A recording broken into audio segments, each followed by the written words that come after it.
How to start a startup का ये है वीडियो। ये है पूरा का पूरा कोर्स और ये है उसका वीडियो सेकंड। वीडियो का टाइटल है मार्केट सेगमेंटेशन। आपको मार्केट सेगमेंटेशन कैसे करना है और मार्केट सेगमेंटेशन करना बहुत ज़रूरी है, तो इस वीडियो में हम लोग बात करेंगे आपको कैसे करना है, क्या करना है, पूरे के पूरे प्रोसेस का। Startup success happens when you see through the eyes of customer, not through the prospective of your company. Starting में क्या होता है कि आप जैसे स्टार्टअप करते हो तो आपको लगता है कि मेरे आइडिया में बहुत दम है, मेरे को सब पता है, मैंने मार्केट रिसर्च करी है, ये करा है, वो करा है। तो ये बहुत सारे लोगों के साथ होता है। वो अपना चश्मा पहन लेते हैं और उनको लगता है कि वो जो भी कर रहे हैं वो बिल्कुल ठीक है, कस्टमर को कुछ नहीं पता और कस्टमर तो सी है ना। और दूरबीन लगा के अपनी केवल अपनी कंपनी के प्रोस्पेक्टिव से देखना स्टार्ट करते हैं। इसलिए मार्केट सेगमेंटेशन की जाती है। आपको ध्यान देना है, डे वन से आपको सिर्फ कस्टमर फोकस कंपनी बनानी है, तभी आप मार्केट में सर्वाइव कर पाएंगे। अदरवाइज कंपटीशन इतना है, टेक्नोलॉजी इतनी है, हर दिन चीज़ें चेंज हो रही हैं, तो आपको अपनी मार्केट सेगमेंटेशन फ्यूचर ग्रोथ के विजन के हिसाब से लेके चलनी है और कस्टमर की नीड को, बल्कि कस्टमर की बर्निंग डिज़ायर को, अगर आपकी प्रोडक्ट आपका स्टार्टअप सोल्व कर रहा है तभी आपको स्टार्टअप में उतरना चाहिए। सबसे पहले आपको एक ज़रूरी क्वेश्चन पूछना है अपने आप से कि वो एक सबसे इम्पोर्टेंट चीज़ क्या है, आपकी सबसे क्रिटिकल इम्पोर्टेंट चीज़ क्या है किसी भी स्टार्टअप के लिए। Single necessary sufficient condition for a business to succeed. क्या हो सकता है, आपको क्या लगता है? आपको लगता है कि वो आपका प्रोडक्ट है, आपको लगता है आपकी वो वेबसाइट है, या आपकी एचआर टीम है, या आपकी मार्केटिंग है, या फिर आपकी सेल्स टीम है, या फिर आपका इंफ्रास्ट्रक्चर है, क्या है आपके पास? अगर मैं आपको कहूँ कि सिंबल अगर जो बहुत इम्पोर्टेंट चीज़ है तो वो है पेइंग कस्टमर। एक ऐसा कस्टमर जो आपको पे करने को तैयार है, that is the most important for your in the early starting days. बाकी चीज़ें भी इम्पोर्टेंट है लेकिन अर्ली स्टार्टिंग में ये चीज़ बहुत इंपॉर्टेंट हो जाती है। आपको ऐसी बर्निंग प्रॉब्लम को सोल्व करना है कस्टमर की जो मार्केट में कोई और कर ना रहा हो, जिसके कारण कस्टमर आपको पैसा देने को एग्री हो जाए। A startup does not begin by hiring people और बिल्डिंग ए प्रोडक्ट और hiring a developer. It begins when you fulfil an unmet need of a customer.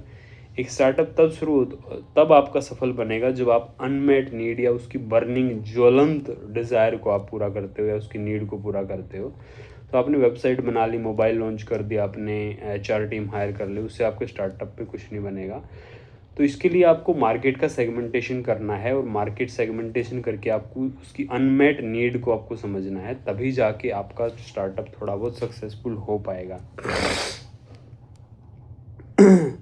Startup के सक्सेस में बहुत फेलियर रेशो बहुत है। 95% बिजनेसेस बंद हो रहे हैं, 99% तक बल्कि यहाँ आंकड़ा जा रहा है।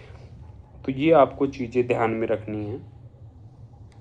आपका कस्टमर कौन है, कोई मान लो आपको कस्टमर को क्या और क्या क्या चाहिए जिसके कारण आपको एंट्री मिल सकती है। फॉर एग्जांपल ऐसा हो सकता है कि जो करंट प्लेयर है मार्केट में वो उसकी पूरी की पूरी डिज़ायर्स को पूरा नहीं कर पा रहा हो, तभी मार्केट में एक नए प्लेयर की ज़रूरत है, या वो क्वालिटी डिलीवर नहीं कर पा रहा हो, या उस प्राइस पे डिलीवर नहीं कर पा रहा हो। स्टार्टअप केवल जोश जोश में शुरू नहीं करना है, आपको अपनी मार्केट सेगमेंटेशन करना शुरू करना है। सॉरी, आज मुझे थोड़ा कफ है but I will deliver the video, no problem. अब बात मार्केट सेगमेंटेशन की करते हैं। Create a new market that you can dominate with your innovation. देखिए, स्टार्टअप इसलिए किया जाता है ताकि आप मार्केट को डिस्टर्ब कर सकें, मार्केट में इनोवेट कर सकें, नई चीज़ें मार्केट में, नई टेक्नोलॉजी ला सकें। अदरवाइज तो आप चाहें तो मान लो आप एक साड़ी की दुकान खोल सकते हैं, वो भी एक बिजनेस है, उससे भी पैसा बन सकता है। लेकिन अगर आप स्टार्टअप की लाइन में जा रहे हैं तो आपको ये ध्यान रखना है कि आपको कुछ इनोवेट आप कर सकें, आप मार्केट को डिसरप्ट कर सकें, आप मार्केट में नया ला सकें, या सेम चीज़ को आप नए तरीके से, एफिशिएंट तरीके से कर सकें। एक ऐसी मार्केट आपको फाइंड करनी है जिसको आप डोमिनेट कर पाएँ।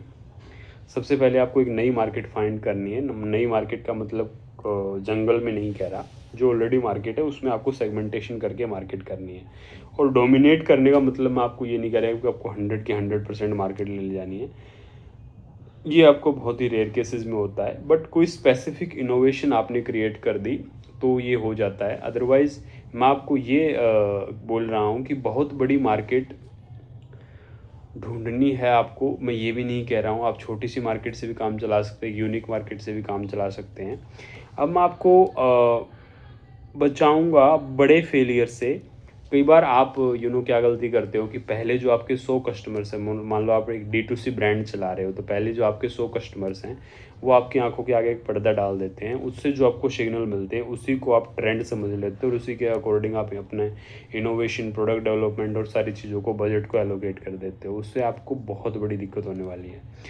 अगर आप एक D2C कंपनी या B2C कंपनी है तो आपको एटलीस्ट 1000 कस्टमर के सिग्नल पकड़ने हैं, अपने फीडबैक उनको लेने हैं, अपने प्रोडक्ट को डेवलप करना है, उसके अकॉर्डिंग काम करना है। अगर आप B2B कस्टमर हैं तो आप ये ना सोचें कि 10 कस्टमर्स ने जो सिग्नल दे दिया वही मार्केट का ट्रेंड है, उसी के अकॉर्डिंग मैं काम करूँगा। नो, आप एटलीस्ट 100 कस्टमर से सिग्नल लीजिए, तब अपने प्रोडक्ट में धीरे धीरे डेवलप करते रहिए।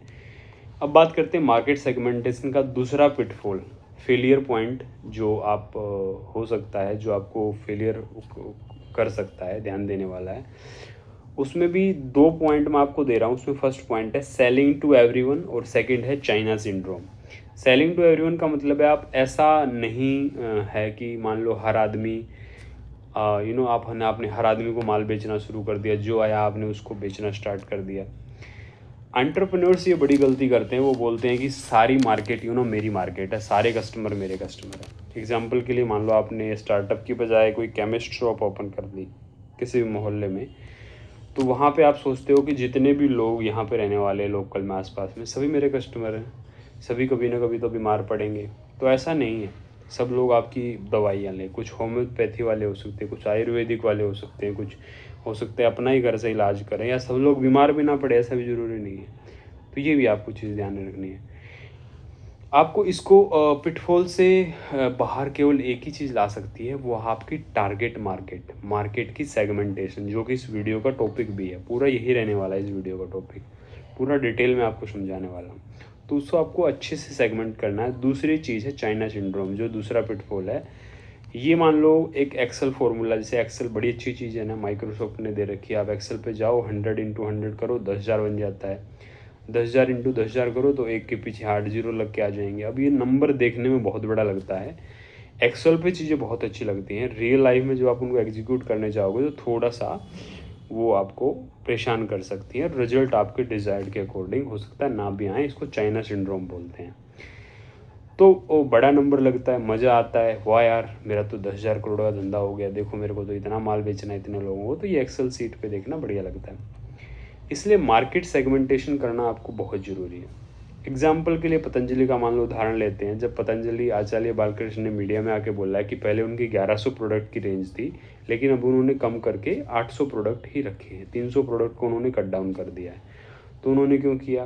उनके पास इतना पैसा है। आपको लगता है कि पतंजलि बंद हो रही है या पतंजलि अच्छा काम नहीं कर रही? नहीं, उन्होंने मार्केट की सेगमेंटेशन की, अपने प्रोडक्ट को समझा कि कौन सा मेरा प्रोडक्ट हाईएस्ट सेलिंग प्रोडक्ट है, कौन सा प्रोडक्ट मेरा एकदम मार्केट में लीडरशिप आप लेके आ रहा है। तो ऐसा इसलिए हो रहा है क्योंकि बाबा रामदेव और आचार्य बालकृष्ण को पूरी तरह लीडरशिप को ये बात समझ में आ गई कि हमने मार्केट सेगमेंटेशन करने में गलती करी है। हो सकती है गलती, नो प्रॉब्लम। तो हमें ध्यान देने वाली बात यह है कि हमारा कौन सा प्रोडक्ट सबसे ज़्यादा बिक रहा है। उन्होंने इस चीज़ पे फोकस किया। कौन सा प्रोडक्ट सबसे ज़्यादा वैल्यूएबल प्रोडक्ट बनता जा रहा है। जैसे दंत कांति, जो एक टूथपेस्ट आती है उनकी, ये वाली टूथपेस्ट अपनी ही मार्केट सेगमेंट बना चुकी है। इसको अब पतंजलि की शायद उतनी ज़्यादा ज़रूरत नहीं। लोग दंत कांति के नाम से इसको खरीद रहे हैं, जैसे लोग कोलगेट खरीदते हैं। हालांकि आई डोंट नॉट रेकमेंड कि आपको कोलगेट खरीदना चाहिए। उसमें हार्मफुल बैक्टीरिया होते हैं जो आपके दांतों को तो नुकसान करते हैं, आपकी आंतों, फेफड़ों और आपके हर चीज़ को नुकसान करते हैं, इवन आपके ब्रेन को, पाइनल ग्लैंड को। सो avoid these chemical things from the market. और मैं दंत कांति को भी प्रमोट नहीं कर रहा हूँ कि दंत कांति में केमिकल नहीं है, हो सकते हैं, आप अपनी डिमांड से चेक करें, पीछे उसके देखें क्या लिखा हुआ है। तो बट मैं अब मार्केट सेगमेंटेशन की बात कर रहा हूँ। उसने मार्केट सेगमेंटेशन दंत कांति ने अलग बना लिया है। लोग कोलगेट जैसे मांगते हैं वैसे दंत कांति मांगने लगे हैं। उनको ये नहीं कि मतलब कि ये किस ब्रांड का ने ये प्रमोट किया है। इसलिए ज़रूरी है मार्केट सेगमेंटेशन। जब पतंजलि जैसी बड़ी कंपनी अपना मार्केट सेगमेंटेशन करती है तो उस पर डिसीजन लेती है, और ये आप सभी लोगों को भी बहुत सोच समझ के डिसीजन, बुद्धि का इस्तेमाल करके डिसीजन लेने की ज़रूरत है कि मार्केट सेगमेंटेशन करना बहुत ज़रूरी है। जब पतंजलि जैसी बड़ी कंपनी मार्केट सेगमेंटेशन करती है, इतने बड़े लेवल पे जाके भी। ये आपको हर लेवल पे जाके करना पड़ेगा, ऐसा नहीं कि स्टार्टिंग में आप कर लो, लेकिन स्टार्टिंग में तो बहुत ज़रूरी है। अब ये समझने की बारी है कि जैसे मान लो मार्केट सेगमेंटेशन आप करते हैं, तो मैंने व्हाट तो आपको समझा दिया कि क्या मार्केट सेगमेंटेशन है, वाही भी समझ में आ गया कि क्यों ज़रूरी है। अब बात करते हैं हाउ। तो उसमें मान लो फर्स्ट स्टेप हो सकता है कि ब्रेनस्टॉर्म। ब्रेनस्टॉर्म क्या है कि आप लोगों के पास जैसे मान लो कोई आइडिया है, तो मेरे पास जैसे मान लो प्रोडक्ट है या मेरे पास कोई सर्विस है जिसको मैं बाज़ार में लेना चाहता हूँ, क्लियर बिजनेस आइडिया है, प्रोडक्ट क्लियर है, ये मेरी सर्विस है, ये बाज़ार में जाएगी। तो आपके पास 5-6 बड़ी मार्केट हैं जहाँ आप अपना माल पहले बेच सकते हो। अब मान लीजिए आप एक वेबसाइट डिज़ाइनिंग कंपनी है, आपकी मार्केट कहीं भी हो सकती है, आप इंडिया में बैठ के यूएस को सर्विस दे सकते हैं, आपको ट्रैवल करने की ज़रूरत नहीं है, तो ये एक मार्केट हो गई। यूरोप को सर्विस दे सकते हैं, आप कहाँ सर्विस दे सकते हैं, पूरे वर्ल्ड को दे सकते हैं। या मान लीजिए आप चावल बनाते हैं या फिर आपको एक मैन्युफैक्चरिंग प्लांट आपका कोई सेटअप है, तो ऑफकोर्स आपकी मार्केट इंडिया में भी है और आप अब्रोड भी करेंगे, एक्सपोर्ट भी करेंगे। तो आपको डिफ़ाइन करना होगा कि आप अभी मान लो कहाँ पे हो। आप एक स्टार्टअप हो, आप कोई बड़ी कंपनी नहीं हो अभी, इसका 50 करोड़ का धंधा है जो 500 करोड़ पे जाना चाहती है। That is a different level. अभी आपको समझना है कि आप एक स्टार्टअप हो, ठीक है। अभी आप एक स्टार्टअप की तरह अपने आप को नैरो डाउन करना है और एक सेगमेंटेशन में जाना है। अगर आप मान लो नैरो डाउन नहीं करोगे, तो ये की मार्केट आपने जो राइट डाउन की है 5-6, आपको उनमें से एक मार्केट में आना पड़ेगा। तो स्टार्ट करेंगे आप सिर्फ एक मार्केट से। मैं आपको दो भी नहीं कह रहा, आपको सिर्फ एक ही मार्केट से स्टार्ट करना चाहिए। और ये आप केवल करेंगे, इसका बहुत सिंपल फॉर्मूला होता है। मैंने पहले आपको बोला ब्रेनस्टॉर्म करना, सेकंड है नैरो डाउन करना, चीज़ों को narrow down, narrow down, narrow down, narrow down your top 5 market, और उनमें से एक कोई चूज करो और वहाँ से आप स्टार्ट करो। प्राइमरी रिसर्च को समझना, उसके बाद आती है प्राइमरी रिसर्च करना। थर्ड पॉइंट जो है प्राइमरी रिसर्च। प्राइमरी रिसर्च करना बहुत ज़रूरी है। प्राइमरी रिसर्च क्या होती है कि ये ऐसा नहीं होता कि मान लो आपने गूगल फॉर्म बनाया और उसको 1000 लोगों में बांट दिया और उनके बेस पे जो रिजल्ट आया उसके बेस पे आपने प्रोडक्ट डेवलप कर दिया, टीम डेवलप कर दी, सारी चीज़ें कर दी।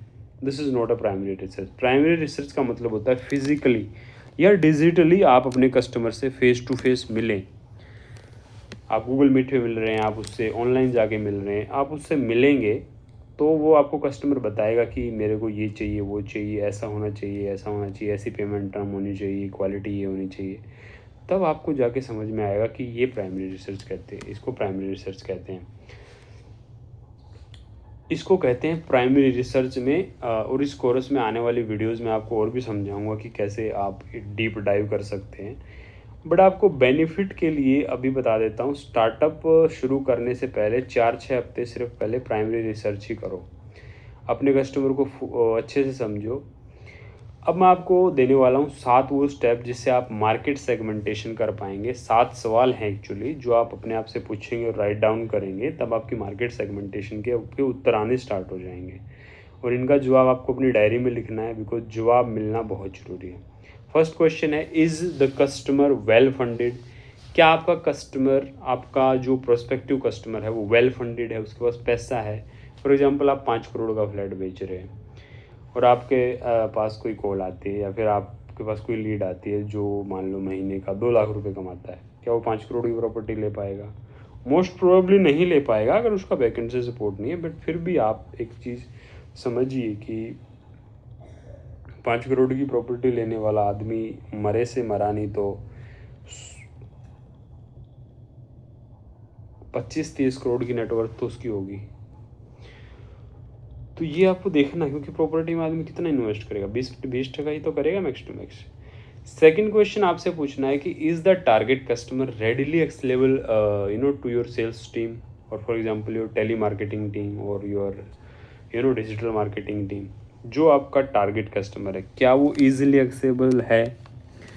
अगर वो इजीली एक्सेसिबल नहीं है और आपने सेल्स टीम लगा दिया, आपने सोचा कि साल 6 महीने में इनको सैलरी देता रहूँगा और ये पहुँच जाएंगे राइट कस्टमर के पास, तो ऐसा नहीं होने वाला है। थर्ड क्वेश्चन आता है, does the target customer have compelling reason two by? आपका टारगेट कस्टमर के पास कोई कंपेलिंग रीज़न है आपसे माल खरीदने का? क्या वो इतना एक्साइटेड है कि मैं माल लूँगा तो इसी से लूँगा? क्या आपने इस तरीके की पकड़ या इस तरीके की पहुँच मार्केट में डेवलप करी है? नेक्स्ट आता है fourth question, can you deliver A product today with the help of partner. Startup में अक्सर क्या होता है कि लोगों के पास पैसा नहीं होता, वो फुल प्रोडक्ट डेवलप नहीं कर पाते, या मान लो उन्होंने प्रोडक्ट बना दिया और पैकेजिंग उतनी डेवलप नहीं कर पा रहे हैं, या फिर आप कोई टेक्नोलॉजी ला रहे हैं तो आपकी टेक्नोलॉजी आधी अधूरी है। तो क्या आप किसी ऐसे लोगों के साथ पार्टनर कर सकते हैं जिसके साथ आप पूरा प्रोडक्ट को डेवलप कर डिलीवर कर पाएँ। Fifth question, is there competition can block you और किल यू। क्या मार्केट में कोई ऐसा कंपटीशन है जैसे आप मार्केट में एंटर करोगे आपको काटना शुरू कर देगा, या अपने माल को काटना शुरू कर देगा ताकि आप खुद ही बर्बाद हो जाओ। छठा क्वेश्चन, अगर ऐसा है तो उसका पहले से आप इलाज कर लो स्टार्टअप करने से पहले, क्योंकि बड़ी दिक्कत है। मतलब business is a war without blood, और आजकल तो लोग खून भी बहा देते हैं। तो ये जंग है बॉस, और जंग को जंग की तरह ही जीता जाता है, जंग में जंग के रूल ही लागू होते हैं। Six question is, if you win this segment can you penetrate other segment. For example मान लो आपने बहुत मेहनत करके, बहुत टारगेट सेगमेंट करके आपने एक मार्केट को जीत लिया, तो क्या आप उस मार्केट का, मान लो आपने लार्जर मार्केट शेयर ले लिया, तो क्या आप उस सेगमेंट को यूज करके दूसरे प्रोडक्ट उस मार्केट में सेल कर सकते हो, दूसरे प्रोडक्ट को जल्दी बेच सकते हो। Seventh question is the market consistent with the goals and the passion of your founding team. क्या आपका पैशन है कि उस मार्केट को सर्व करना, या फिर आप ये देख के आ गए कि चलो धंधा बढ़ाए पैसा बढ़ाए तो कूद पड़ते हैं। क्योंकि क्या रहता है स्टार्टअप में, अप्स आते हैं डाउन्स आते हैं बहुत सारे, तो अगर डाउन्स आएंगे और आपका सिर्फ पैसा मोटिवेशन है तो आप जेन्युइनली सर्वाइव नहीं कर पाएंगे। तो क्या आपको अंदर से आ रहा है कि मेरे को इस कस्टमर को सर्व करना है, इस कस्टमर को ये सर्विस देनी है, मेरा पैशन है, ये मेरा गोल है, ये मेरी टारगेट मार्केट है ना, और आपका भी और आपके फाउंडिंग टीम का भी। अब है बारी मैसिव एक्शन प्लान की। 3 काम जो आपको करने हैं, और उसमें से फर्स्ट काम है make a list of multiple potential market. जितनी भी आपकी पोटेंशियल मार्केट हो सकती है, फॉर एग्जांपल यूएसए है, कनाडा है, यूके है, क्या आपकी टारगेट मार्केट है, या फिर मान लो आपकी दिल्ली है, करोल बाग है, ईस्ट दिल्ली है, साउथ दिल्ली है। Find your target market, first of all do this. Second step, उनमें से 5-6 की मार्केट को फाइंड करो। पहले 10 फाइंड करो, उनमें से फिर 5-6 माइंड करो। थर्ड स्टेप है आप प्राइमरी मार्केट करो, रिसर्च करो, आप कस्टमर के पास जाओ, कस्टमर के जाके मिलो, फेस टू फेस मिलो, गूगल मीट पे मिलो। एंड प्राइमरी रिसर्च करने के बाद आप अगर अपनी मार्केट तक पहुंच जाएंगे, ये 3 काम अगर आपने कर लिए जो कि बहुत क्रिटिकल हैं, तो आपको सक्सेस होने से कोई रोक नहीं सकता। फिर आपका मार्केट में सक्सेस होना ही होना है। बहुत सारी चीज़ें हैं, मैं आपको आने वाली वीडियोज़ में बताने वाला हूँ। तो ये थी how to start a startup की वीडियो। ये वीडियो नंबर 2 थी, मार्केट सेगमेंटेशन। और इसमें मेरे साथ बने रहने के लिए आपका बहुत बहुत thank you. Wish you all the best. मिलते हैं नेक्स्ट वीडियो में। Bye bye.